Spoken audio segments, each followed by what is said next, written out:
Islamabad, AP. The Taliban and Afghanistan's president announced late Saturday a three-day ceasefire ahead of a major Islamic holiday that begins Sunday to mark the end of the Islamic fasting month of Ramadan.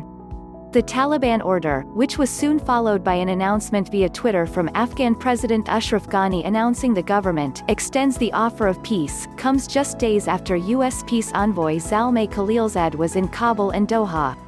Khalilzad on his trip urged both the Taliban and the Afghan government to reduce violence and move ahead with intra-Afghan negotiations, a key pillar of a U.S. peace deal with the Taliban signed in February to allow American troops to leave Afghanistan.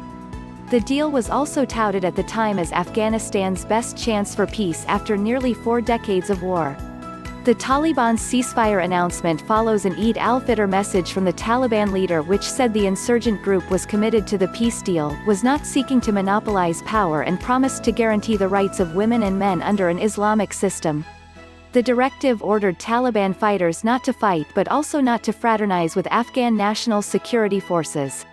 The instructions seemed intended to avoid images that circulated during the last ceasefire in 2018, also during Eid celebrations, including Taliban fighters sharing ice cream and laughing with Afghan National Security Force soldiers.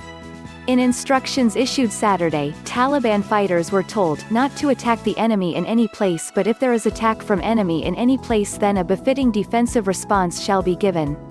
The order also warned Taliban fighters against entering enemy territory.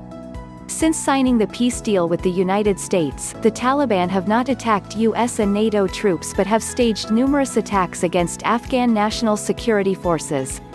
The peace deal calls for the full withdrawal of US and NATO troops by the end of next year, but only if the Taliban honor their commitment to fight against terrorist groups and guarantee that Afghanistan cannot be used as a staging ground of attacks against the United States and its allies. The agreement also calls for talks between Taliban and the often bickering political leadership in Kabul to decide the future of a post-war Afghanistan. It also calls for the release of prisoners by both the government and Taliban as a goodwill gesture ahead of the talks.